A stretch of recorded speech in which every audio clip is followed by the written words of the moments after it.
Topic of the video is Superior Thoracic Aperture or Thoracic Inlet. We'll see definition, boundaries, shape, dimensions, plane of thoracic inlet. Thoracic inlet is a narrow opening that communicates thorax with the root of neck.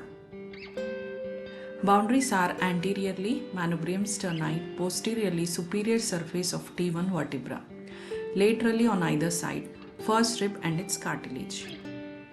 It is kidney shaped. Transverse diameter is 4.5 inches, antero-posterior diameter is 2.5 inches.